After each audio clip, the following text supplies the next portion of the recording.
ونعوذ بالله من شرور أنفسنا وسيئات أعمالنا من يهده الله فلا مضل له ومن يضلل فلا هادي له وأشهد أن لا إله إلا الله وحده لا شريك له وأشهد أن محمدا عبده ورسوله أما بعد فإن أصدق الحديث كتاب الله وخير الهدي هدي محمد صلى الله عليه وآله وسلم وشر الأمور محدثاتها فإن كل محدثة بدعة وكل بدعة ضلالة وكل ضلالة في النار.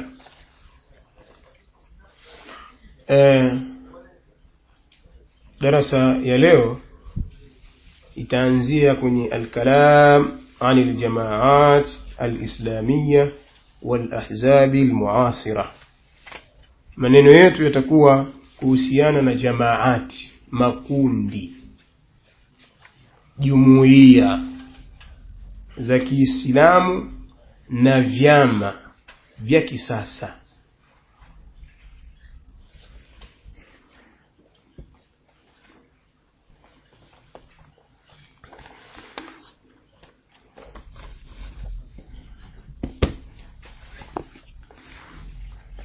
Kwa hiyo tunaomba, mimi binafsi ninaomba kwamba tuwe makini katika kusikiliza haya ambayo tutayahudhurisha hapa ili tuelewane vizuri, kwa sababu mimi sipendi watu kuelewa vibaya.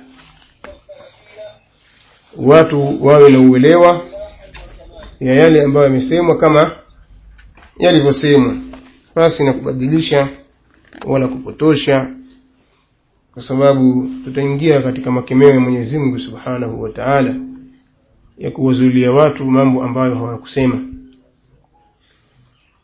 Kwa hiyo tukatuelewane na sisi tuwe ni wajumbe wa kweli, waaminifu wa kufikisha ujumbe kama tulivyosikia.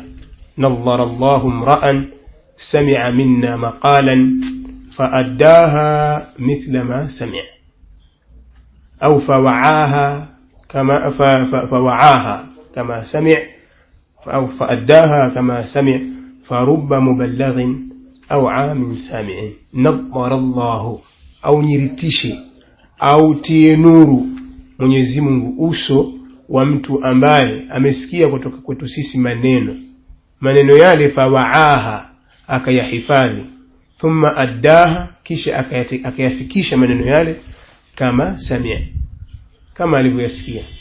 Kwa hiyo takana ufikishe kama vile ulivyosikia bila ya kuleta taawili na maelezo ambayo hayapo. Tayeb, leo tutazungumzia suala la uhizbi. Nilikuwa niingie tunaeleze, lakini watu wengi watakujua kwani uhizbia ni nini. Sasa hapa nitaeleza katika maana mbili. Kuna maana ya kilugha na kuna maana ya kiistilahi. Kuna maana ya kilugha na kuna maana ya kiistilahi. Sasa nitazungumza katika maana ya kilugha. Nini maana ya neno hizbi? Hizbiyatun, maana yake nini katika lugha? Kwanza, ma maana alhizbiyya, alhizbiyati lughatan wa istilaha. Ni nini maana ya hizbiyya katika lugha na katika istilahi? Katika lugha, alhizbiyatu lughatan, hizbiyya katika lugha, warada lafdhu alhizbi fi alqur'ani ala wujuhin. Limekuja neno hizbi katika Qur'ani kwa njia nyingi. Walahu fi lughati maani, na neno hili katika lugha lina maana nyingi.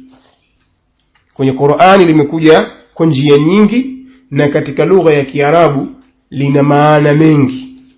قال الفيروز أبادي في بصائر ذوي التمييز. الإمام الفيروز أبادي katika kitabu chake kinachoitwa Basairu Dhawi Tamyiz, juzu ya pili sahifa ya 457, asema basiratun fil hizbi. Kwanza tutazungumzia basira, utambuzi kuhusiana neno hizbi. Asema wa huwa jama'atun fiha ghilazun, ni kundi lenye uzito, lenye watu wengi, ni hizbi katika lugha. وقيل الحزب الطائفة والأحزاب. الطائفة na imesemekana vile vile hizbu maana yake ni at-taifa pote, wal ahzabu at-tawaifu التي تجتمع على محاربة الأنبياء عليهم السلام. na ahzab ni wingi wa neno hizb, ni makundi au mapote ambayo yanakusanyika kwa ajili ya kuwapiga vita manabii ishuke juu yao amani. Wa qawluhu ta'ala, na katika kauli yake ta'ala aliposema fa inna hizballahi, pale amekusudia yani ansarallahi, maana yake ni ansarullah. Kwa hiyo hizb ina maana ya pote na ahzab ina maana ya tawaif, mapote. Na vile vile neno hili linatumika kwa ule mkusanyiko wa wale ambao wanawapiga vita manabii. Na vile vile neno hizb linakuja maana ya ansar, hizbullah yani ansarullah. وورد في القرآن على وجوه, na kwenye Qur'ani limekuja kwa maana kwa njia nyingi. الأول معنى يكوانز بمعنى أصناف الخلائق في اختلاف المذاهب والملل والأديان. limekuja maana ya kwanza kwa maana ya sampuli za viumbe za makundi katika kutofautiana madhehebu na mila na dini, kama alivyosema Mwenyezi Mungu kullu hizbin. Hapa maana yake kullu millatin, kullu madhhabin, kullu dinin. Ndio maana yake kullu hizbin, kila kundi, kila mila, kila dini, kila madhehebu, bima ladaihim farihun, kwa yale walionayo wao ni wenye kuyafurahikia. Na maana ya pili, athani, maana ya pili bimaana askari shaitan. Hizbi maana yake ni askari wa shetani. Ulaika hizbu shaitan, hao ni askari wa shetani. Athalith bimaana jundi arrahman, maana ya tatu maana yake hizbi ni askari mwanajeshi wa Mwenyezi Mungu. Ulaika hizbullah, hao ndio wao ndio wanajeshi, hao ndio askari wa Mwenyezi Mungu. Nataka mfahamu kwamba neno hizbi kilugha halina maana moja, yategemea na ile siyaq utakayoileta. Context unasema, mtiririko ule wa maneno, ibara zile ndizo ambazo zitakufahamisha kwamba hapa katika lugha hizbi ina maana gani. قال الأستاذ صفي الرحمن المبارك فوري رحمه الله. شيخ صفي الرحمن amefariki juzi tu hapa miezi kadhaa. صفي الرحمن ni yule mwenye kitabu Ar-Rahiqul Makhtum, katika wanachuoni wa kisalafi, masha Allah. Asema al-hizbu lughatan sinfun minan nas. Hizbi katika lugha ni namna, sampuli za watu ambao tajma'uhum sifatan jami'a, watu ambao inawakusanya wao sifa maalumu yenye kuwakusanya, au maslahatan shamila, au maslah yenye kuenea, min rabitati al-aqida, miongoni mwa mafungamano ya kiitikadi, wal imani na imani, au al-kufri wal fisqi wal isyan, au mafungamano ya kiukafiri na ufuska na umaasiya, au rabitati al-ardhi, au mafungamano ya kinchi, wal watani, na vile vile ya kimiji, au al-qabila, au mafungamano ya kikabila, wan nasabi na nasabu, au al-mihna, au mafungamano ya kikazi, wal lugha, na vile vile mafungamano ya kilugha. Sisi watu tunaozungumza lugha ya Kiswahili, sisi watu tunaozungumza lugha ya Kizungu, watu wanaozungumza lugha za Kiarabu, yani mafungamano ya kilugha au ya kikazi, wafanyakazi waajiriwa katika mashirika yasiyo serikali, wafanyakazi walimu, wafanyakazi madaktari, yani umoja huu, mafungamano hayo, wote hayo yanaitwa kilugha, inaitwa hizbi. Umoja wa watu wa kabila moja au wa nchi moja, yote kilugha inakuwa ni hizbi. Au ma yushakiluha, au yale yanayofanana na hiyo maana hayo, min arrawabit wal awsaf wal masalih, miongoni mwa mafungamano na sifa na maslahi, allati itada an-nasu an yajtami'u 'alayha wa yatakattalu hawlaha, mafungamano ambayo wamezoea watu kukusanyika juu yake sababu takattul na tajammu kwa maana moja. Haya yanapatikana kwenye kitabu kiitwacho Al-Ahzabu As-Siyasiyatu fil Islam, ukurasa wa 7. Mimi nimenukulu biwasitati kitab ad-da'wati ila Allah, kitab ad-da'wati ila Allah baina at-tajammu' al-hizbi wat-ta'awun ash-shar'i lil-Halabi, yani Sheikh Ali Hassan al-Halabi. Yani kitabu chenyewe ni hiki, yaitwa ad-da'watu ila Allah baina at-tajammu' al-hizbi والتعاون الشرعي علي حسن بن علي بن عبد الحميد الحلبي الأثري، mwanafunzi wa Sheikh Al-Albani rahimahullahu ta'ala. Kisha katika kitabu hiki ukurasa wa 53 hadi 54 anaeleza maneno hayo. Sasa katika kitabu kingine katika istilahi, sasa ziko taarifu nyingi alizozieleza zenye maana kama hizi, yani maana moja lakini kwa uslubu tofauti. Mimi nikachukua uslubu aisar uliomwepesi katika hili, nikanukulu taarifu hiyo kwenye kitabu kiitwacho Irshadul Bariya ila Shar'iyyati al-Intisabi lis-Salafiyya wa Dahdh ash-Shubah al-Bid'iyya cha Abu Abdissalam Hasan ibn Qasim al-Hasani ar-Raymi as-Salafi. Kitabu hiki Irshadul Bariya asema uhizbi sasa kiistilahi, pale tunaposema huyu hizbi, sio ile maana ya kilugha, tunakusudia ile maana ya kiistilahi, uhizbia kwa maana ya kiistilahi. Sasa kimaana kimaafikiano yalivyo, yani tunaposema hizbi sio ile ya kilugha kwamba uhizbi upo kwenye Qur'ani bwana, wewe unataka uhizbi. Sasa uliopo ni upi? Kwa sababu hizbi katika Qur'ani umekuja kwa maana nyingi. Sasa kuna ule wa kiistilahi, kama vile ukiangalia neno salah lina maana ya kilugha na ina maana ya kisheria. Saum ina maana ya kilugha, ina maana ya kisheria. Zaka ina maana ya kilugha, ina maana ya kisheria. Kwa hiyo mtu anapoambiwa swali, anasema swala maana yake si dua, mimi nishaomba. Taambiwa si swala ya kilugha, ni swala ya kisheria. Sasa sisi tunapozungumza hizbi kwamba fulanun hizbiyun, maana yake yasema uhizbi kullu majmu'atin minan nas lahum 'udhuwiyyatun wa majlisun wa a'dha'un wa mu'assisun ويعقدون الولاء والبراء في بنود الحزب ودستوره. Hizbi ni kila mkusanyiko wa watu ambao una wanachama na kuna bodi na wanachama na waasisi, na wakawa wanafungamana, wanashikamana na wanaweka kupendana na kuchukiana katika vipengele vya chama na katiba yake. Umeelewana au utaji maelezo? Lazima tueleze. Lakini hapo mbele nimeyataja maneno ya Sheikh Ali Hassan al-Halabi, nimeyachelewesha nikaiweka mwisho ili yapate kufafanua.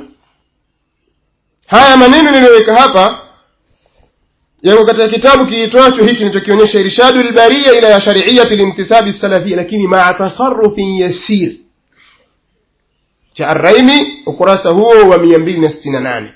Kisha Sheikh Ali Hassan al-Halabi yasema walaysa yakhfa, kwenye kitabu hiki ninachokionyesha mara ya kwanza, haijifichi ala ahadin min al-uqala'i, haijifichi kwa yoyote miongoni mwa wenye akili, anna likulli hizban mabadi'an wa afkara, kwamba kila chama kina misingi yake na fikra, wala waiha dakhiliya, na kina lafitati zile, yani kina njia kina njia na vile vile kina muongozo wa ndani, wa nadhariyatin, na kina mtazamo vile vile, tushakkilu bimajmu'iha, mitazamo na fikra na misingi ambayo hutengeneza kwa mkusanyiko wake dusturan lilhizbi, katiba na muongozo wa chama, wa in lam yusamma inda ba'dihim kadhalik, hata kama baadhi yao hawaiti hivyo, hata kama hawajajiita kwamba hii ni hizbi, lakini inakuwa tayari inakuwa ni uhizbi, kwa sababu kuna fikra, alafu kuna zile protokoli za ile taasisi au chama au jumuiya,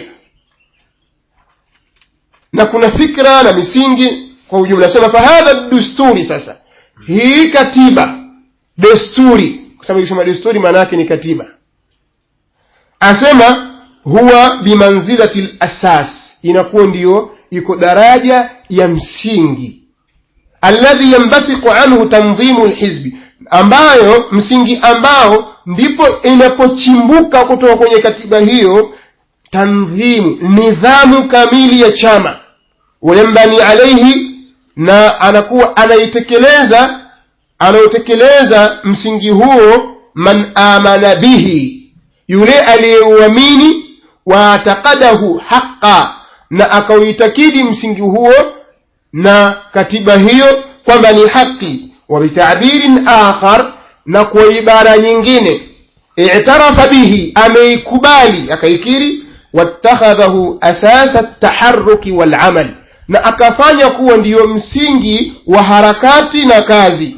Intadhama fi dhalika alhizbi, ikawa ndio sababu ya kujiunga katika chama hicho. Wasara fardan min afradihi, akawa ni mmoja miongoni mwa watu wake.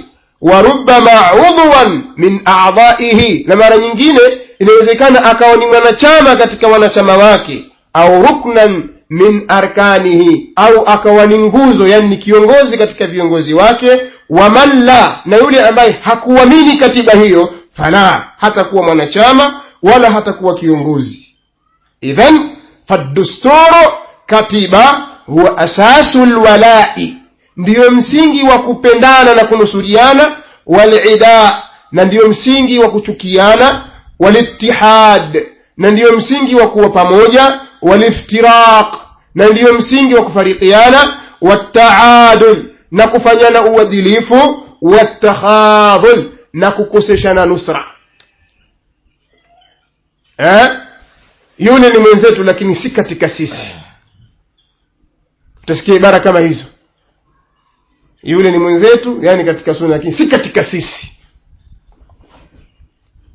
Kwa hiyo inakuwa msingi ni huo. Haya maneno yametoka kwenye kitabu hiki, kitabu ad-da'watu ila Allah, dani ulinganizi, kulingania kwenye dini ya Mwenyezi Mungu, baina tajammu'i al-hizbi, baina ya kukusanyika kihizbia, wa taawun ash-shar'i, na kusaidiana kisheria. Mnaweza mkakusanyika kwa ajili ya kusaidiana kisheria, mkawa hamkutofautiana na misingi ya kisheria, na mnaweza mkakusanyika lengo da'wa, lakini mmekusanyika kihizbi.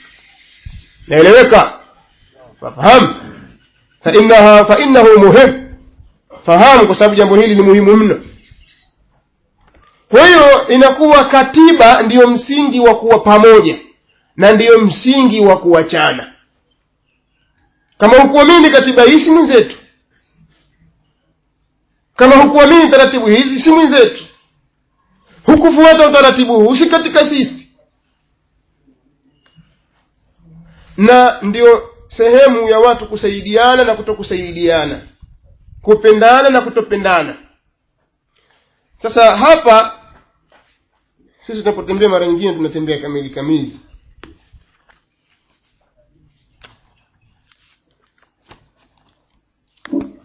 Wapi katiba yangu bwana? Sawa, sio hiyo.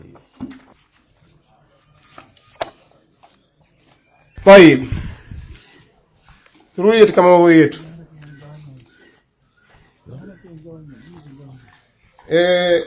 Tumeona kwamba uhizbia kwanza chimbuko lake la kutaharuk ni desturi na katiba ambayo wameiweka. طيب, naweza mkaweka mambo ambayo yanafikiana na kitabu na sunna, yakawa msingi wenu ni mzuri na unakubalika kisheria. Yani mweza mkaweka mambo ambayo mtayafuata, lakini yanakwenda sambamba na kitabu na sunna, hayapingani na sheria. Suala hili katika sheria za kazi za matangamano halina matatizo. Mfano, una ofisi yako, umeweka taratibu kwamba wafanyakazi wote waingie taimu kazi kadhaa, au madrasa wanafunzi wataingia darasani kuanzia saa 2 au saa 1:30, kutoka ni saa 8. Hizi ni taratibu katika taratibu za kazi, na wala haiitwi kwamba wewe umefanya uhizbia, la. Lakini tunachozungumza kwamba ni katiba yawa yafanana kama vile na Qur'an au na Sunna, na ukikhalifu katiba hiyo na masharti hayo, basi wewe utakuwa umetoka nje ya kundi hilo la da'wa, na watu wakajenga alwala walbara juu yake. Hapa Arusha pana taasisi ngapi za Sunna? Nataka niulize swali, ziko ngapi za Sunna? Ni ipi na ipi? Arusha Ansar Sunna ndio inavyoitwa. Haya, na Ansar Muslim Center. Sasa kwa mujibu, hawa wote ni watu wa Sunna. Sijui kama wale wamewapindisha wenzao. Yaani wote hawa wanajiita kwamba sisi watu wa Sunna na hawa wanajiita sisi watu wa Sunna, si ndio? Hai. Sasa kwa mujibu wa desturi sasa ya taasisi hii Ansar Muslim Center, usiulize kwa nini mwisema ile tu, tushajibu swali hilo. Yasema sizui jamani. Katiba mimi kwa sababu niko nayo. Kipengele kwanza nisome wasifu, asema sifa, kipengele namba 14 sifa za mwanachama. Ili wewe uwe mwanachama ndani ya taasisi hiyo, kuna masharti yakayataja mengi. 1, 2 mpaka 10, 11, 12. Sasa ya 12 asema asiwe mwanachama wa jumuiya yoyote ya kidini. Yaani wewe ukishakuwa katika taasisi ya Ansari uruhusiwi kwenda kule Arusha Islamic Center. Naam. Ndio utakapokuwa usiende kule katika sehemu ya Ansari wale wengine. Huruhusiwi. Ina maana ukipoteza sifa hii, ukishakuwa kule majengo, wewe tena hauko tena katika sehemu katika taasisi yetu. Huruhusiwi. Utakikani kuonekana umeshirikiana na wale. Nini hiyo? Huu sasa ndio uhizbia. Afadhali waambiwe hivi, usiwe kadiria. Sio afadhali, ndio wajibu, kwa sababu kwenda kule unakwenda kwenye bid'a, sio? Sasa hawa si watu wa Sunna wenzenu. Yaani wewe usende kule, maana yako nini? Kwa hiyo wewe usishirikiane na Jasuta, wala usishirikiane na fulani, wala usishirikiane na Islamic Foundation, wala sijui uruhusiwi. Wamejishajifungia milango na vioo tayari. Sasa huo ndio tunauita sisi uhizbia. Na athari zake ni kwamba wao hawajali. Hapa si pana wana Sunna, na nyinyi mfanya harakati za Sunna, watakuja na uadui. Na watakuja kuwagawa, na watachukua watu hapo hapo wajiandikishe huko. Sawa? Ndugu zetu nani hao? Kina Mwanja. Wenda majengo fanya kampeni ya kujiandikisha kwenye Ansari Muslim Center. Jamaa wale wako kwenye kanisa, wako kwenye hekalu, wako baa, mnataka kuwatoa katika dhulumati ila nuri, sio? Kwa hiyo wajiunge na taasisi hii. Huu ndio uhizbia. Kwa hiyo wao hawajali hilo. Nyinyi wafanya kazi zenu watakuja kuwachota hapo hapo, na msipoangalia mtajengiwa msikiti hapo hapo, na nyinyi hamna cha kusema. Na haya yametokea Morogoro. Huu ndio ushahidi wa kutosha, ni ushahidi material kabisa. Msikiti hapa wa Islamic Foundation, mudiri dawa alikuwa yuko kule akafanya fitna majungu kwa sababu hizo ndio sera za mahizbia. Akachota kundi la vijana likaasi pale. Walipoasi pale, bwana mkubwa akapitisha akatoa cheki, sijui akafanyaje, ukasimikwa msikiti karibu. Sasa jamaa, tutawauliza, kama ikiwa sisi tumekuja kuwafarikisha nyinyi, ni nani kawafarikisha nyinyi wenyewe? Na ni kitu gani? Je, ni dini au dunia? Na mimi nina maneno ya sauti ya huyo mudiri. Asema watu wa Sunna wengi hapa Tanzania tushagawanyika, na kilichotugawa sisi ni dunia. Sasa kuna ubaya kugawana kwa ajili ya dini? Hili ni swali litakalo nikae kwenye vichwa. Na je, kwa msingi upi wajengwa msikiti karibu na msikiti wa Sunna wenzenu? Upi? Mtu anakuja kwani kujenga msikiti siweza kujenga mahali popote, Maka msikiti hapa na hapa baba. Lakini si hivyo, hapa kwa hapa. Alafu nyote mjifanya wana sunna, wale waswali Ijumaa yao nao Ijumaa yao, kwa msingi upi? Sasa huu ndio huitwa uhizbia. Kama hujui jua. Sasa ifanye kwamba huelewi tu. Mkisema jifanya muelewi, kwa sasa huo uhizbia uko wapi? Tunatoa ushahidi material kabisa. Na barua niliyoisoma kuandikia watu waliohudhuria au mashaikh waliokuwepo kwenye kikao cha Kibaha ni picha kamili ya mizozo inayoendelea baina ya safu za wanasunna Tanzania. Hakuna kitu kinachowagawa zaidi ya uhizbia. Mwanza kuna wanasunna. Kuna bwana mmoja yeye alikuwa ni imamu pale, hakusoma. Akisoma akiswalisha asoma makosa. Wanasunna pale wakamuondoa kwa chuki zake. Akaanza kumponda mmoja katika mashaikh wa pale, akamuunga mkono bwana mkubwa kule Barahiani. Yeye kwa sababu ya chuki zake za hizbu na mtu fulani akaamua kuanzisha tawi, na sasa hivi wana harakati ya kujenga msikiti. Nini? Kwa mshauelewa uhizbia basi hii ni moja katika picha za uhizbia. Kwa sababu ya uchama na utaasisi watu wanatengana, na si kwa sababu ya sunna. Kwa alwala walbara inakuwa ni kwa sababu ya ule msingi wa katiba yao, na si kwa msingi wa kitabu na sunna, kwa sababu kitabu na sunna haziamrishi namna hii. Kama wako wanachama wakereketwa wanaweza wakaja wakajibu maswala haya.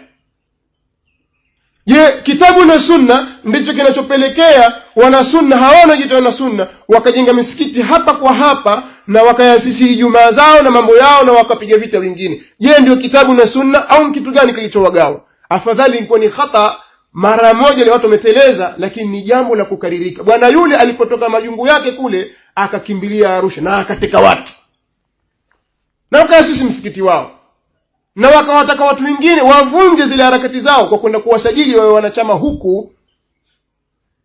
Sasa nini kinachotafutwa? Alafu nyinyi mna maneno ambayo si mazuri. Nyinyi mmekuja kutukuta kitu kimoja mkatugawa. Nyinyi si ndio mliowagawa watu? Jamani, hakuna tofauti baina yenu.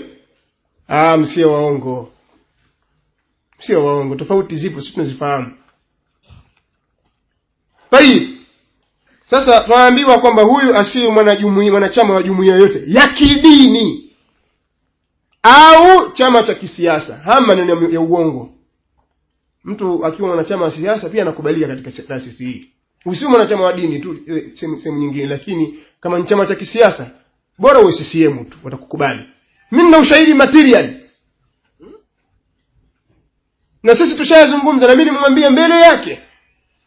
Akiwa mkuu wa mkoa yuko pale, mkuu wa mkoa wa Tanga, afisa usalama wa taifa mkoa wa Tanga, RPC yani kamanda wa polisi mkoa wa Tanga, na yeye kakaa pale. Huyu bwana aunda magenge ya watu kwa ajili tu ya kutaka kuziangamiza harakati zetu na juhudi zetu za dawa ya salafi. Ukiangalia kwenye katiba yake kuna watu ambao hawana wasifu wa kuwa wanachama, seuzi ya kuwa wao ni viongozi katika taasisi yake, lakini kawachukua ili mradi tu aweze kutusaliti nao. Nikampigia mfano nikamwambia, wewe katibu wako wa tawi lako la Pongwe, na sasa hivi tunasikia kwamba yeye ni katibu wa jimbo la Tanga mjini, ndiye mwenyekiti wa CCM tawi la Pongwe. Nikamwambia mkuu mkoa, ukitaka kudhibitisha hivyo muulize katibu wa CCM mkoa. Na hivi sasa anaendelea na kipindi chake cha pili. Yaani amechaguliwa kipindi miaka 5 ya kwanza imepita, sasa hivi miezi 6 haijapita, yeye amechaguliwa juzi tu kuwa ni ndiye mwenyekiti wa CCM.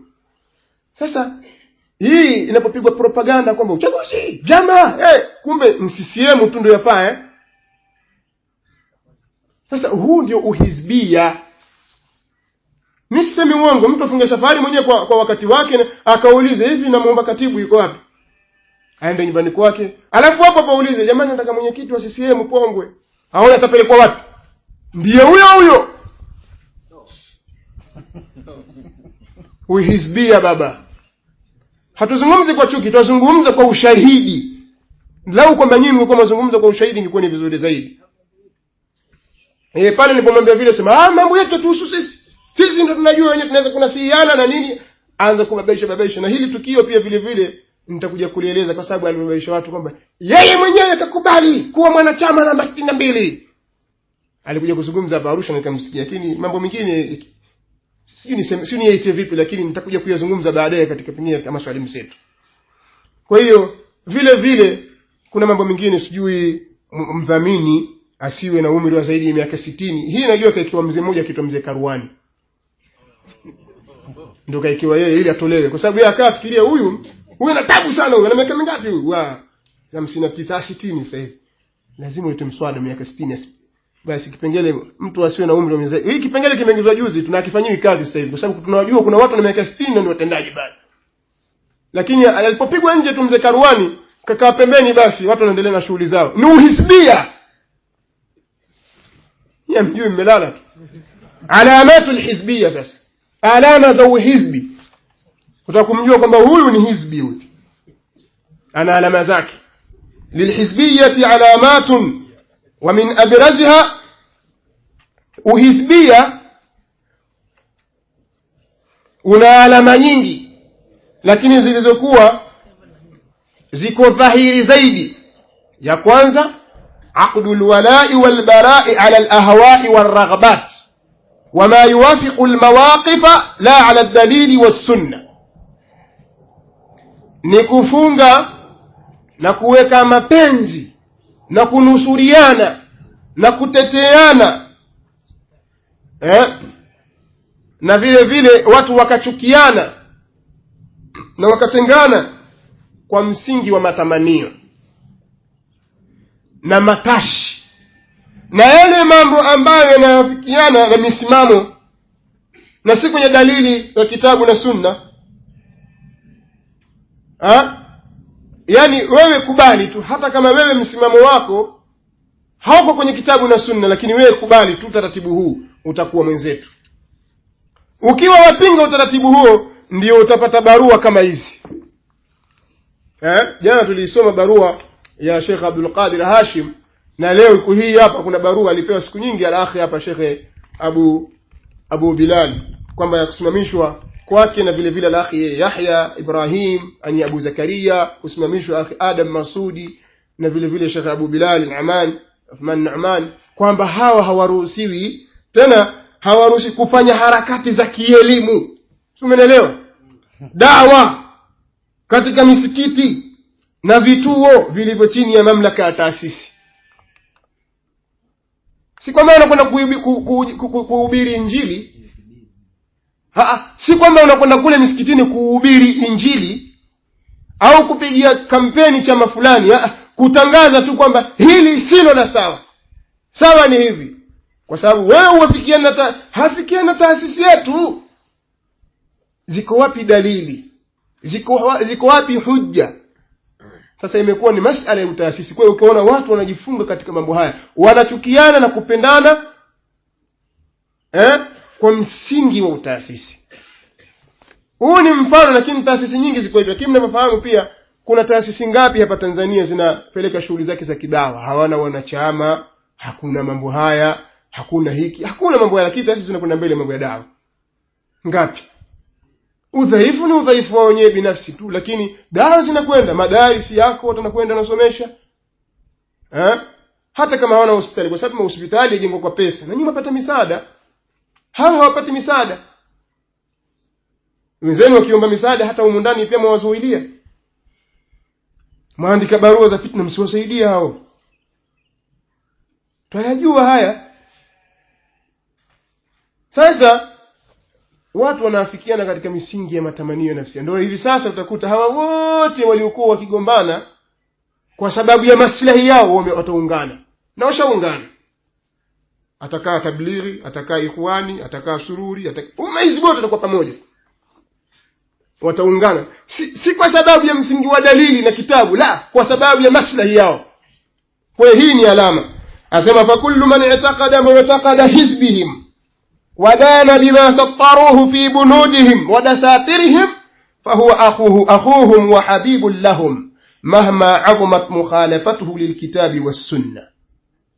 yule ambaye ataitakidi, kila mwenye kuitakidi itikadi ya chama chao na akafuata yale walioyaandika katika vipengele vyao na katiba zao, wao huyo atakuwa ni ndugu yao na ni mpenzi wao. Wafikia watu kupewa udhamini, mtu apiga aparaza na mwenye kidevu, hana ndevu hata moja, tutasema yatima, jisuruali hilo huko chini la burutika, kwa sababu ana hizi. Nakumbuka siku moja nilikuwepo dakika kimoja, al-akhi Aden alimjeruhi mmoja. Huyu bwana vipi? Aden ni pale shahidi na wengi ni mashahidi walikuwepo kwenye kikao hicho, mkutano huo. Akamkanyaga mtu na majisbali, mtu amenyoa ndevu, mdhamini vipi? Lakini kwa sababu ana hizi. Ni mdhamini walikuwa taasisi. Sitaki kumtaja lakini ajulikana. Nikisema hivyo watu wanamjua. Kwa wale wenye kujua mambo ya taasisi. Lakini ndio hivyo wakawa ni mdhamini kwa sababu anazo. Mwache tuende naye tu, lakini wewe mwingine utakoma mwenyewe. Allah. Utandona hedhi. Ukipita pale wewe una hedhi nini? Kwa sababu buruta suruali yule mwache tu. Ndini. Faman kana munkharita ma'ahum, ndio kizungumza hivi ndio waambie watukana. Faman kana munkharita ma'ahum fahuwa ma'ahum bil alqab al mulamma'a, yule atakayeungana na wao akenda nao basi yupo pamoja nao, tena atapambwa kwa majina ya kumeremeta. Yani kama ni mabango basi kuna yale mabango yana rangi za kumeremeta ya kuvutia namna hii. Yakulu al-Sheikh Bakr Abu Zaid fi kitabi, hapo umeandika kutubi lakini makosa sawa sawa ni kitabi, kusema makosa ya uandishi. في كتابه الفذ حكم الانتماء إلى الفرق والأحزاب والجماعات الإسلامية صفحة 118 أسمى وآفة الآفات. يعني هاي maneno nimeyatoa kwenye kitabu حكم الانتماء ambacho nilikuwa nimekionyesha sasa hivi hapa cha Sheikh Bakari Abu Zaid. Asema balaa mabalaa yote, balaa na mabalaa yote, aqdul wala'i wal bara'i 'alayha, ni watu kufunga mapenzi na kuchukiana juu ya huo uhizbia. Wa hadha al-mihwar al-hizbi lilwala'i wal bara' huwa 'ainu al-mushaqqati lillahi wa lirasulihi sallallahu alayhi wasallam. Asema na huu muhimili wa uhizbia wa uchama wa kupendana na kuchukiana, kwa kuweka uhizbia kwamba ndio muhimili wa kuchukiana na kupendana, ndiyo ile dhati ya watu kutofautiana. Huwa ainul mushaqqat, huwa ainul mushaqqa, ndio njia kufarikiana lillahi wa lirasuli sallallahu alaihi wasallam. Wa huwa nadhiru tahazzub alladhi mahahu alislam, nao ni mfano wa uhizbia ambao uislamu umeufuta katika jahiliya, watu kinusuriana kwa misingi ya jahiliya. يقول الشيخ العلامة أحمد بن يحيى بن محمد النجمي حفظه الله حينما كان يذكر مساوي الحزبية في كتابه القيم المورد العذب الزلال، كتابه المورد العذب الزلال، كيف هذا؟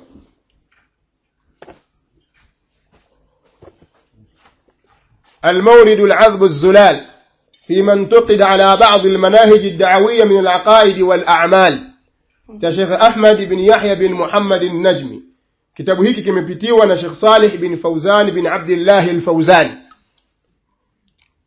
Asema katika misingi, anasema thalithan, alipokuwa akizungumzia ubaya wa uhizbia katika kitabu chake hiki kilichokuwa sawa sawa, asema thalithan, ametaja mambo mengi. Sasa jambo la tatu, anna al-muntamina ila al-hizbiyat wal ahzabi, kwamba wale wenye kujiunga na vyama makundi, yaj'aluna hizbahum huwa mihwarul wala'i wal bara', wao wanafanya chama chao ndiyo msingi na ndiyo muhimili wa kupendana na kuchukiana.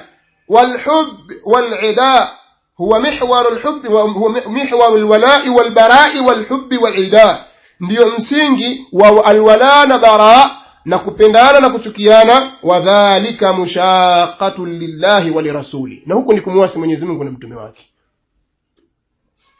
Tusitafutane kwa ajili ya taasisi. Sisi turudi katika kitabu na sunna kwa ufahamu wema waliotangulia. Yule kwenye taasisi ile, yule kwenye msikiti ule, tofauti za kimisikiti na mitaa na makabila, hizi haziathiri, hazina nafasi katika dini. Sasa kuziweka hizi ndio uhizbia. Jambo la pili katika mambo waliokuwa nayo au katika alama za mahizbi, ukiona watu wana alama hizo ujue hao ni mahizbi. Alqawlu bijawazi bal biwujubi bai'ati zu'ama'il jama'ati wa ru'asa'il ahzabi wal jumu'iyati al-islamiyya. Ni kusema alqawlu bijawazi ni kauli ya kujuzisha, bali bi wujubi, bali kwa kuwajibisha, kauli ya kuwajibisha bai'ati zu'ama'i, kuwabai viongozi. Katika aljamaat pana makosa, kumeandikwa aljamaat, kwa hiyo mimu moja aljamaa, kwa hiyo mimu katika jim nini, alifu katika mimu inaondoka, katakana uikate hiyo, sio alja, ni aljamaat. Kwa hiyo wanawajibu kuwajibisha kuwapa bai'a viongozi wa jamaa wa jumuiya, wa ru'asa'il ahzab, na viongozi vile vile maraisi wa vyama, wal jumuiyati al-islamiyya, na jamaa au taasisi za Kiislamu. Jamaat ni yale makundi makubwa kama vile Ikhwan Muslimin, Jamaatut Tabligh. Jumuiyat ni hizi jumuiya. Sasa سئل المحدث العلامة محدث هذا العصر محمد ناصر الدين الألباني رحمه الله، aliulizwa muhaddith mwanawachuoni muhadithi wa zama hizi Sheikh Muhammad Nasir ad-Din al-Albani rahimahullah, ma hukmu al-bay'ati allati ta'khudhuha ba'd al-jama'at al-muntamina ilayha, nini hukumu ya kutoa bai'a kwa wale ambazo wanazichukua baadhi ya watu wa makundi wenye kujinasibisha, wenye kujiunga na makundi hayo. Wama hukmu albay'ati alkhassati allati ta'khudhuha aidan ba'd aljama'at fi aljihad fi sabilillahi za'mu, na nini hukumu ya bai'a maalumu ambayo wanaichukua bai'a hiyo baadhi ya makundi katika jihadi kama wanavyodai. Walqiyam bi'amaliyati al-ightiyaliyat, na wao kusimama kutekeleza matendo ya kujilipua au kuwavamia watu na kuwaua. Ightiyal ni mtu kumvizia na kumuua, fulani si mwenzetu wakamuua, nini hukumu yake? Wa ghairi dhalika bid'awa iradati tab'an iqamati hukmi Allah fil ardi wa ghairi dhalika, na mingineyo kwa madai ya kutaka kusimamisha hukumu ya Allah katika nchi, wa ghairi dhalika, na mingineyo. Sheikh Ibn Baz rahimahullah ta'ala asema, Sheikh Al-Albani rahimahullah ta'ala asema, nahnu fima alimna la nara abadan hunaka bai'ah illa liman la wujuda lahu al-yawm. Sisi kwa vile tunavyofahamu hatuoni kabisa kwamba kuna bai'a ila kwa yule ambaye hayupo hii leo. Fa idha wujida buya, akipatikana atapewa bai'a. Nani huyo? Asema wa huwa al-khalifa, ni khalifa ndiye anayepewa bai'a, alladhi yajma'u al-muslimuna ala mubay'atihi, ambaye waislamu hukusanyika kwa kumpa bai'a.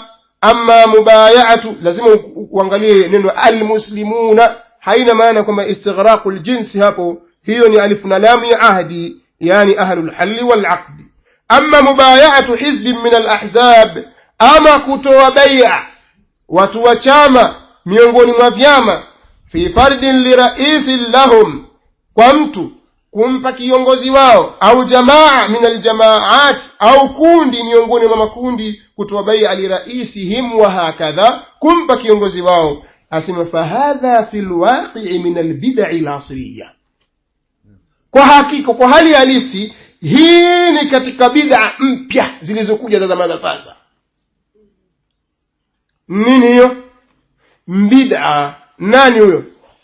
Albani huyo asema tena bid'a zenye allati fashat fi zamani alhadir, bid'a ambazo zimeenea zinakutangaa katika zama za sasa. Wadhālika bila shakkin mimma yuthiru fitanan kathiran jidda baina almuslimin, na mambo hayo bila shaka yoyote ni katika yale mambo ambayo yanaeneza fitna nyingi mno baina ya Waislamu. Haya maneno yako katika kitabu kinachoitwa katika kaseti inaitwa Silsilatul Huda wan Nur. Ukitaka kuisikiliza kaseti hiyo ni kaseti nambari 344 na vile vile kwenye kaseti nambari 288 katika masala ilipoulizwa al-bai'a li ghayr al-hakim ash-shar'i wal-imara fi al-hadar, kumpa bai'a asiyekuwa mtawala wa kisheria na vile vile kuweka uamiri na hali watu wako mjini. يقول الشيخ بكر أبو زيد، سمع الشيخ بكر أبو زيد kwenye kitabu chake hukumu al-intimai ambacho tumekisoma hapa sasa hivi. Sheikh Bakar Abu Zaid hafidhahullah katika ukurasa wa 139 wa kitabu hiki hukumu al-intima anasema innal bay'ata fil islami wahidatun min dhawi shawka ahlul hal wal aqd. Hii nimeisoma jamaa, nitangulia kuisoma pale tulipokuwa tukilijibu lile swali. Sasa sito rudia bali nitamalizia. Asema wa kullu bay'a la asla laha fi shar'i fa hiya ghayru lazimatul ahdi fala haraja wala ithma fi tarkiha wa nakthiha bal al-ithmu fi 'aqdiha. Asema kila bay'a ambayo haina asli katika sheria inakuwa haimlazimu mtu kutekeleza ahadi yake na mkataba aliofunga, bali hapana vibaya wala si madhambi kuchangua na kuiwacha bai'a hiyo, bali mtu atapata madhambi kuendelea kuwa katika bai'a hiyo. Yani wewe ukajiingiza katika taasisi ambayo tayari ina bai'a na wewe tayari uko chini ya kiongozi aliyepewa bai'a, tayari ushajiingiza, yani upata dhambi kwa kufanya hivyo. Kama maneno ya nani? Ya Sheikh Bakari Abu Zaid, mwamkubali? طيب وسمع وما زال أمر الأمة على هذا ماضيا halijawachakuwa jambo la umma juu ya jambo hili lenye kuendelea. La yaarifuna bai'ata liman huwa duna martabati al-imamati al-kubra, hawafahamu masala ya bai'a kwa yule mtu ambaye yuko chini ya ngazi ya mtawala mkubwa, kiongozi mkuu ambaye ni khalifa. Wa hadhi bai'atun bid'iyyatun muhdatha la dalila 'alayha من كتاب ولا سنة ولا عمل صحابي، وقد أنكرها جماعة من العلماء وشددوا النكير على فعلتها وأنه لا أصل لها. أسمى شيخ بكري na halijawachakuwa jambo la umma likiendelea juu ya utaratibu huu wa kutokuwepo bai'a, hawakuwa wakijua kitu kinachoitwa bai'a isipokuwa kwa mtu ambaye yuko chini ya ngazi ya khalifa. Ama hizi bai'a zenye kuzuliwa ambazo hazina dalili, si kwenye kitabu wala sunna wala matendo ya sahaba, yani ufahamu wa salaf, bai'a hii wameipinga wengi katika maulama na wakakaza msimamo mkali katika kuwapinga wenye kufanya jambo hilo, na kwamba jambo hilo halina asili. Mmetoa wapi wasimama kwamba people's power lazima bai'a, la tanaqidu al-imamatu illa bi bai'ati al-muslimin? تأليز من النواب يكمل الإنجليزي إن شاء الله. يقول العلامة الفوزاني حفظه الله، أنا سمى العلامة الفوزاني من يزم ومحفاظي أسمى البيعة لا تكون إلا لولي أمر المسلمين، وهذه البيعات المتعددة مبتدعة. بيعة haiwi isipokuwa kwa mtawala wa Kiislamu, yani raisi, mfalme, kiongozi wa Kiislamu, khalifa. Wewe ni mtawala. Na hizi bai'a nyingi zinazofanyika, kundi lile, chama kile, taasisi ile, asema zote ni mubtadaa, ni bid'a. Sasa tapiga bid'a ile, mbona hii tuiacha? Mbona inapokosolewa hii mabarua ya mengi? Barua za gaiwa tu bure, za tamanywa tu. Barua nyingi za nini? bid'a moja tu, kula pilau ya khitma, basi hii sio bid'a. يقول الدكتور خالد العنبري, amesema Dr. Khalid al-Anbari, kitabu chake nimesahau kuja nacho, nikirisala kidogo, ameandika kuhusiana masala ya bai'atul hukam. Asema wa hadhihi al-bai'a la takunu illa lilhakim almuslim, bai'a hii haiwi isipokuwa kwa mtawala wa Kiislamu. Wala yajuzu an tu'ta li rais hizbin au amiri jamaa, wala haifai, haijuzu kumpa bai'a kiongozi wa chama au amiri wa jamaa. Kwa hiyo watu wenye kufanya hivyo ujue kwamba hao ni hizbiyun. Sasa tulipokuwa tukizungumza mambo haya tukasema dawa ya sunna, wale walioleta sunna Mungu walipe kheri, waliotangulia wamekwenda kusoma wakaleta sunna, watu wakafahamu hii bid'a, hii shirki, ile kadha, si ndio? Watu wakafahamu, wakaacha kula michele ya khitma, wakawacha kwenda kwenye makaburi kwenda kuomba, watu wakawacha maulid, wakawacha mabid'a na mashirki, si ndio? Kheri. Lakini tunasema pamoja na hivyo taratibu za dawa zinazofanywa bado zina bid'a. Jamani, ni makosa hayo? Sasa si umsikilize anayesema ana hoja au hana, asemaje, kwa ushahidi au asema kwa hawa ya nafsi? Sasa haya tunayazungumza, na huku tukisema kwamba kuna umoja uliundwa na wanawachuoni wengi au mashekhe wengi wa sunna hapa Tanzania walikusanyika katika kumchagua kiongozi mmoja au amiri, na ikaundwa Jamaatu Ansaru Sunna Tanzania, JASUTA, akachaguliwa amiri yule akapewa bai'a kule mjini Singida, Sheikh Salim Rajab Sima, na mashekhe wengi walikuwepo. Tunasema jambo hili la uamiri na jambo hili la bai'a ni bid'a. Hatujasema kwamba hawa ni watu wa bid'a. Jambo hili la bai'a ni uhizbia, hatujasema kwamba hawa ni mahizbi. Sasa yule atakayesimama akaanza kulitetea jambo hili kwamba la hizbi,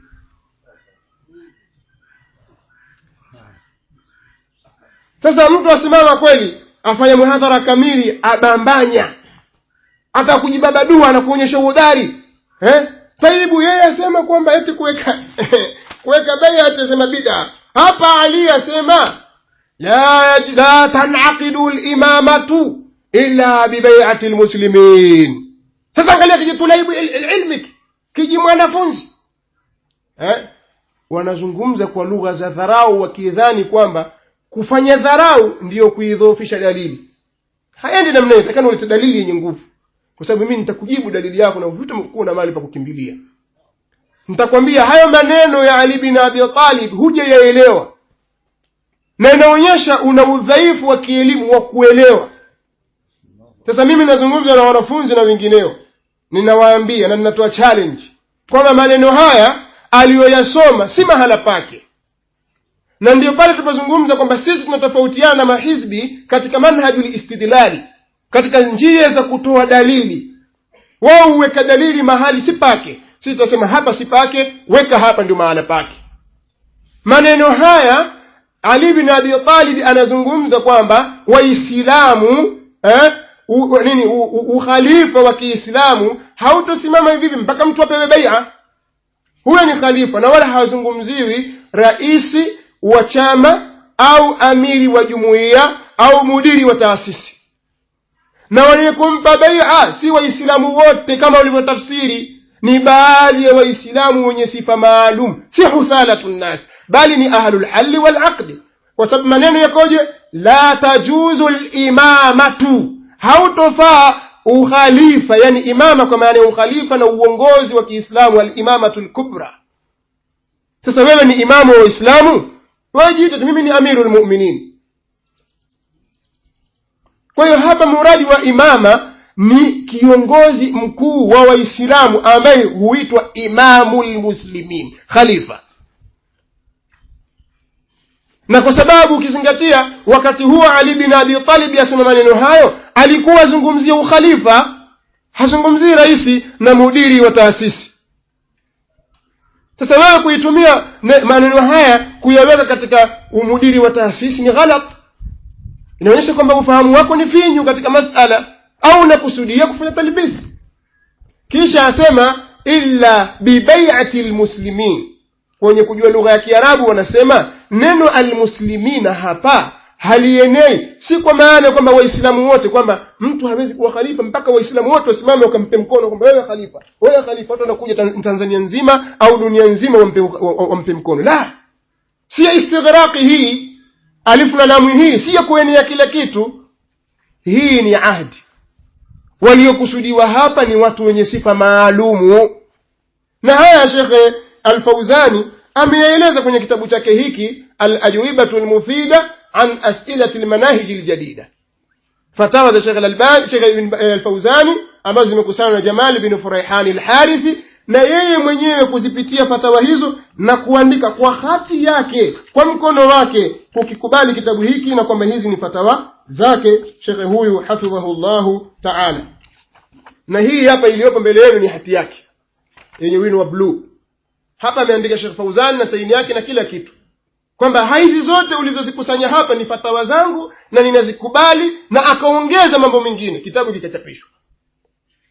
Sasa humu ndani aeleza wazi kabisa, kwanza hakuna ulazima kwamba watu wote wamkubali kiongozi. Unatakikana ahlul halli wal aqli, wenye elimu na khibra ya mambo, ndio wakae wampitishe kiongozi huyo. Na hatuzungumzi habari za taasisi, wala maneno haya hayagusi masala ya taasisi, yagusa masala ya ukhalifa. Fafahamu rashidan.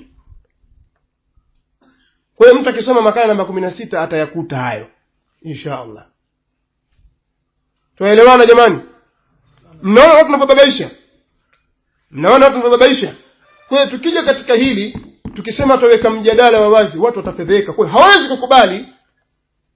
Sisi lengo si kuwafedhesha watu, lakini ni ule ujeuri wao unaozungumza, wakazungumza kwa lugha za dharau na kibri na lugha za upotoshaji na mambo binafsi. Sasa ndio tuwaambie, kama mazungumza nyinyi wazi dhahiri shahiri kutangaza uovu, basi njia ya kufanya na sisi tuzungumze wazi mjadala. Si mlianza kufanya mihadhara nyinyi mkatahadharisha Salafia Jadida. Tulitahadharisha miaka 5 huko Kenya. Kenya wenyewe basi ni Sheikh Muhammad Hassan, Abu Abdurrahman, Sheikh Abu Bilal, Sheikh Abu Bilal huyu pia vile vile katika Salafia Jadida ambiwa huko Kenya alikuwa kitahadharishwa. Sheikh Abu Hashim aliondoka hapa, Abdul Qadir bin Hashim, na vile vile Sheikh Ahmad al-Jazairi. Hao ndio wakiambiwa Salafia Jadida wasemaje? Kumbe wapinga masala ya bai'a. Vita vya nini tena? Si bid'a. Lakini tukisema sisi nyinyi mtafsiri kwamba matusi mpaka aseme mtu fulani ndio mtakuwa mmemkubalia. Kwa hiyo alama za mahizbi ni nini? Ni bai'a. Sasa mtu anaweza kufanya jambo la bai'a kama hili bila ya kujua, huwezi kumuita hizbi, bali jambo lilifanya la uhizbia. Sasa asimama baada ya kujua aanza kutetea, huyo ni hizbi. طيب, nukta ya 3, al-imaratu fil hadar, ni kuweka uamiri na hali ya kuwa watu wako humu mjini, kama wanaofanya jamaa tablighi. Mkitoka kwenda pale, huyu amiri. Ndio maana utakuta kuna amiri fimbo, amiri moyo, amiri macho, amiri lulu, amiri nini, maamiri ma aktharahum. Amiri, kila mmoja amiri, amiri khofu, na wengineo si wapo? Hawakuna? Yuko? Basi ndio hivyo. Nimesema kitu ambacho kipo. Sasa nini hukumu ya kisheria? Na katika watu wa sunna nao ukisoma humu, huo umoja tulikuwa tumeitiwa huko Kibaha, humu ndani katika katiba yao kiongozi ni amiri. Bado haijakuwa rasmi, lakini naisoma mimi kwa ujeuri tu. Kipengele ukurasa wa 9 katiba hii ambayo sijui kama imepitishwa vipi, lakini mimi nimeipata. Ukurasa wa 209, sifa za ukurasa wa pili wa 9, kipengele nambari 25 au 26. Tunazungumza masuala ya amiri, sifa za amiri. Sasa kwa sababu dawa salafi imeinusha mambo, wasema sifa za amiri awe Muislamu mwenye ghera na dini yake, mtekelezaji wa sunna za Mtume SAW kwa mujibu wa ufahamu wema waliotangulia, yani salafu salih katika mabano. Lakini sa amiri, huu amiri si katika njia za salafu salih. Watu wa vikundi wakaitana amiri. hata kama tutakaposoma hapa fatawa za wanawachuoni je Sheikh Al-Albani na wengineo. Sasa mtaka mtuingize katika mtego huu wa kufuata maamiri. Naibu amiri kadhalika tuambiwa awe vile vile ni Muislamu tena mwenye kufuata manhaji ya salafu swalih. Tena sikipini kile alipokuja kunielezea habari nikamwambia huyo naibu amiri wenu sasa hivi yuko kwenye jitimai Zanzibar. Sasa mambo gani bwana sokota tu. Sasa kuna amiri. Sasa tuangalie wanawachuoni wetu wasemaje. Je, uamiri yote zakapewa bwana wewe amiri wa hapa shule zetu wewe kuwa amiri. وسئل العلامة الشيخ العلامة محدث ناصر الدين الألباني محمد ناصر الدين الألباني رحمه الله تعالى السؤال التالي فيه سؤال في هذه القضية وهي مسألة الإمارة في الدعوة. هناك بعض الجماعات أو بعضهم حتى السلفيين من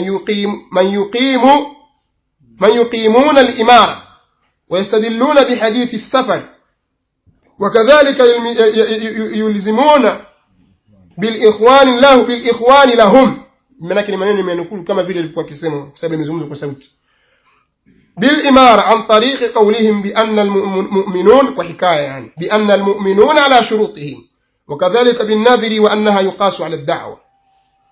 Asema kuna swali kuhusiana kadhia ya masala ya uamiri katika da'wa. Kuna baadhi ya makundi au baadhi yao mpaka wengine salafijin wenye kuweka uamiri, yani wenye kujinasibisha na salafu wengine wanajiita masalafi alafu wanaweka uamiri.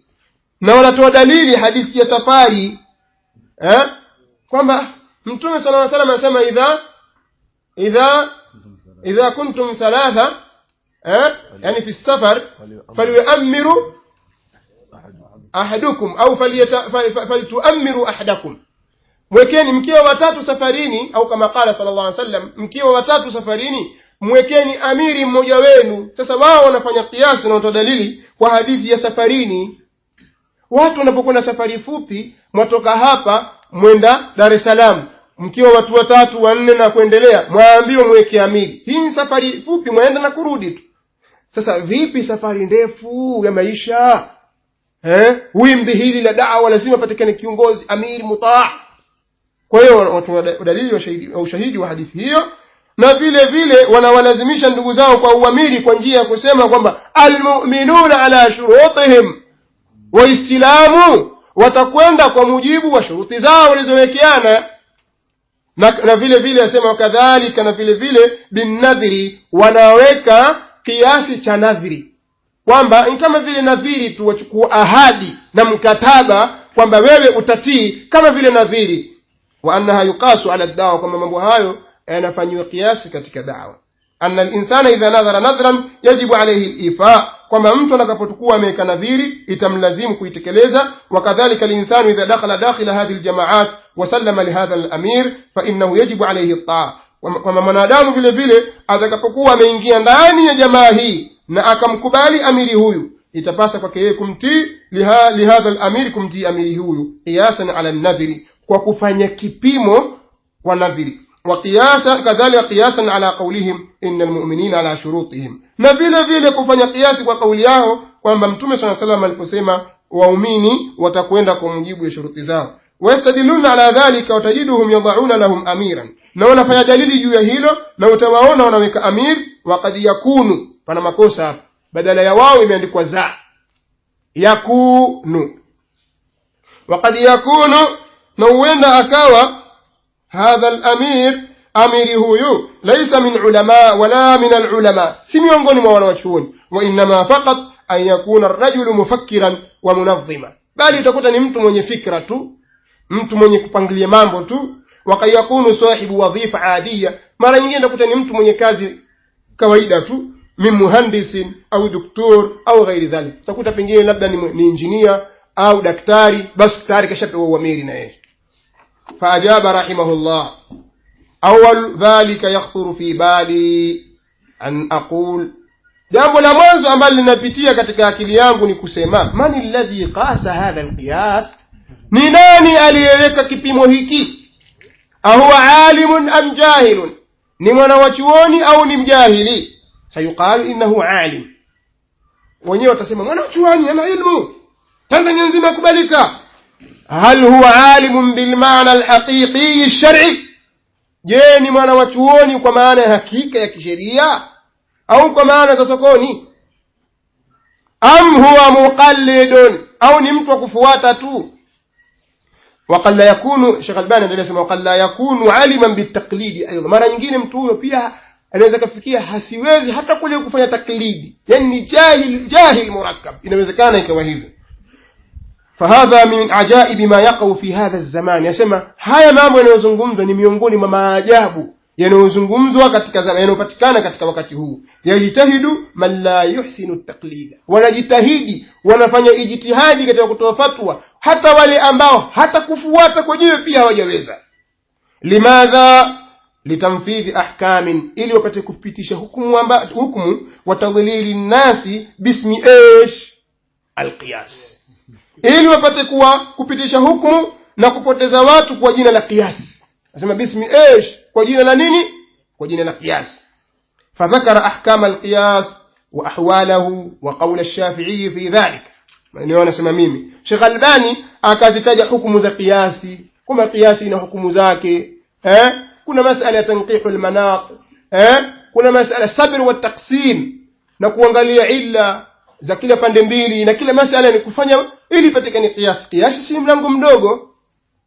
Kwa akaelezea hukumu za qiyasi na hali zake, na akaitaja kauli ya Shafi'i katika hilo. Kisha akasema al'an haulai yastadilluna bimithli hadhihi al-umuri allati dhakartaha wa minha al-qiyas litasliki waqi'ihim al-mukhalif lish-shar'i wal-mufarriq li jama'ati al-muslimin.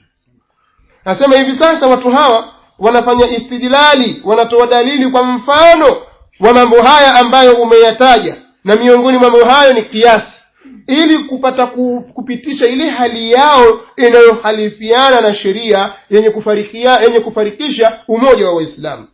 Amma sasa Sheikh Albani anasema amma man kana salafiyya al-aqida, yule ambaye ana akida ya kisalafi, fahuwa, ikawa yeye huyo mwenye akida ya kisalafi, wa kana alima bi tabi'ati al-hal, na akawa vile vile ana ufahamu بالدعوة السلفية القائمة على الكتاب والسنة, من يفهم ودعوة السلفية يعني كسمامة جوا كتابنا سنة على ما كان عليه سلفنا الصالح, kwa yale waliokuwa nao salafu wema waliotangulia. Mtu ambaye ana itikadi ya salaf alafu anatambua da'wa ya salafia ambayo imesimama juu ya kitabu na sunna, kwa yale waliokuwa nao wema waliotangulia, fa huwa yajidu, yeye atakuta kwamba anna hadhihi istidlalat inma hiya min babi dharri ramadi ala al-uyun.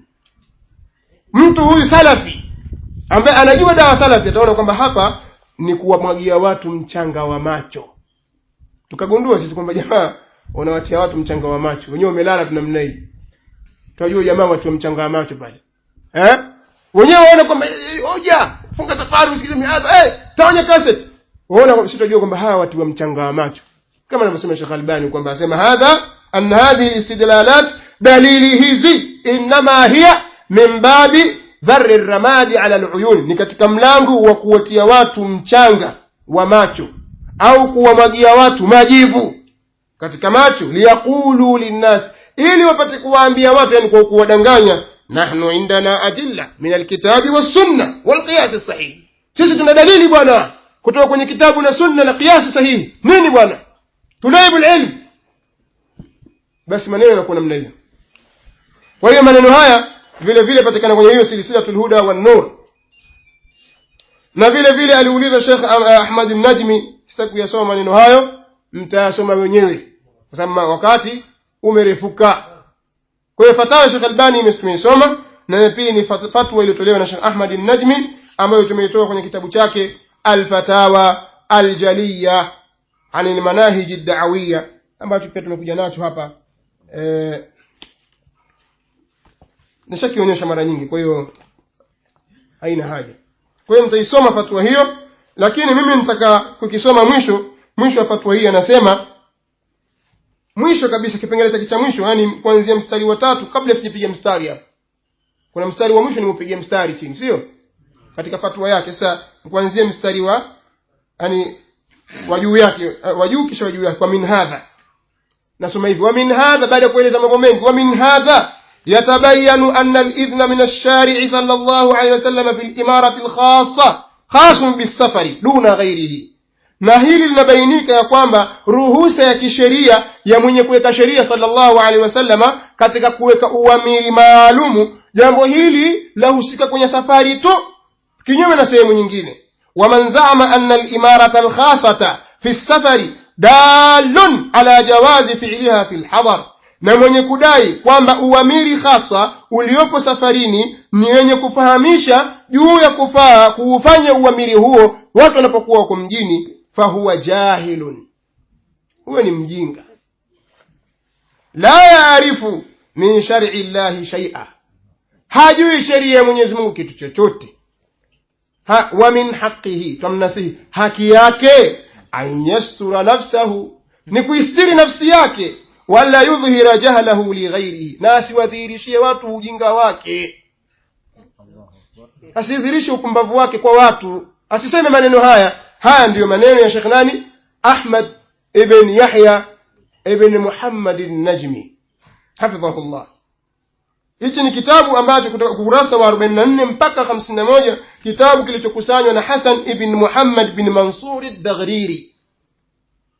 katika alama za mahizbu الطعن في العلماء المستقيمين على الحق, ni kuwatukana maulama waliosimama juu ya haki, wanabzuhum bisu'in, na kuwatukana na kuwabeza kwa ubaya, waliftira'u alaihim, na kuwazulia uongo.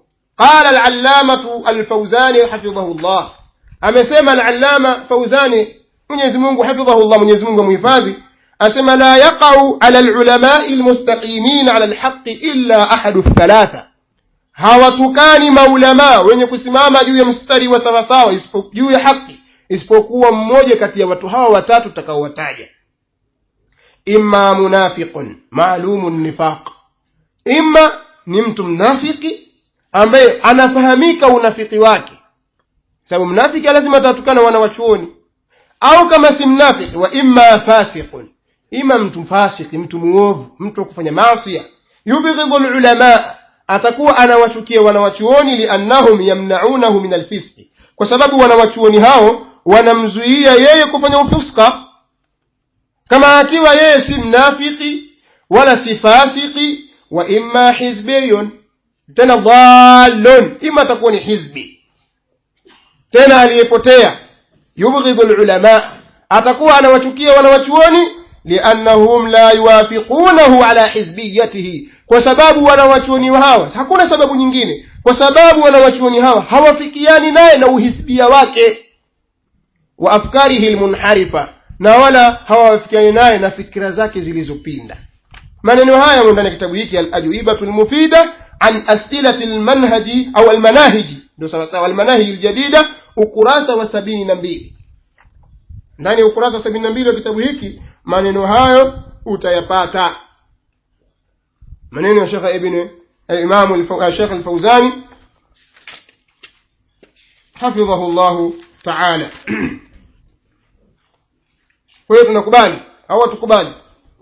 mmoja katika watu watatu ndio atakuwa anamtukana wanawachuoni, na sisi tunao shahidi wa kutukanwa wanawachuoni, wa kutukana kina Sheikh Muhammad Amani al-Jami, kwamba wamekuja na fikira mpya, fikira potofu, wao wanajipendekeza kwa serikali ili Muhammad Amani al-Jami apewe urahia kadha wa kadha. Mukbil naye akatuhumiwa kwa maneno mengi ambayo hayana faida ndani yake na ni ya urongo, wakina Rabil Madkhali. sisi tunachokisema, mahakimu wetu sisi juu ya kadhia za sasa, juu ya jamaat, juu ya watu, juu ya fulani na fulani, juu ya vitu vinavyotokea, hasa masaili mudlahimma na nawazil, masala makubwa, mahakimu zetu sisi ni wanawachuoni. fasalu ahla dhikri in kuntum la ta'lamun, waulizeni wanawachuoni wenye ilmu ikiwa nyinyi hamfahamu. sasa hebu waulizeni wanawachuoni, muulizeni Albani asemaje kuhusu Rabi' Madkhali, asemaje kuhusu Mukbil, muulizeni Ibn Baz asemaje kuhusu Muhammad Amani al-Jami, kuhusu Rabi', kuhusu Mukbil, muulizeni Ibn Uthaymeen wasemaje wanawachuoni hawa. sasa kauli yao tutaitegemea juu ya masala haya, kwa sababu wao ndio wana elimu ya kufahamu hii bid'a, huyu mubtadi, huyu kadha. Mbona hatuna kauli hizo za maulama? Bali tunaona maulama wanawasifia mpaka kufikia Sheikh Albani asema mwenye kuwatusi na kuwaporomosha mashekhe hawa wawili, yani Rabii na Muqbil, Mwenyezi Mungu auvunje mgongo wake. Nyinyi mwasimama mwawatukana mudiri dawa, mudiri jimbo, mudiri markazi kuu. Mbona mwawatukana wanawachuoni hawa? Hii ni alama ya uhizbia. Sasa mkubali moja, ima nifaq au mkubali ufasik au mkubali nyima hizb. Hakuna mtu wa tatu, hakuna mtu wa nne baada ya hapo. Tatu hakuna nne. Sasa kubali moja haya, au unaweza ukawa nao yote au ukawa nayo mawili, lakini la uhizbi alibanduki. Liko pale pale la uhizbi, lakini mawili au matatu, lakini la uhizbi liko pale pale, au moja nao la uhizbi. Tunafahamu jamani? Haya istoshi. Alama ya tano ya mahizbi, talmi'uhum ahla albid'i والثناء عليهم والدفاع عنهم وكراهية الكلام فيهم. Katika alama zao ni kuwanyiritisha, kuwameremetesha, kuwapamba watu wa bid'a na kuwasifia na kuwatetea na hata kuchukia kusemwa. Mtu hapendi mtu huyu wa bid'a asemwe, atamtetea kweli kweli, si bid'a.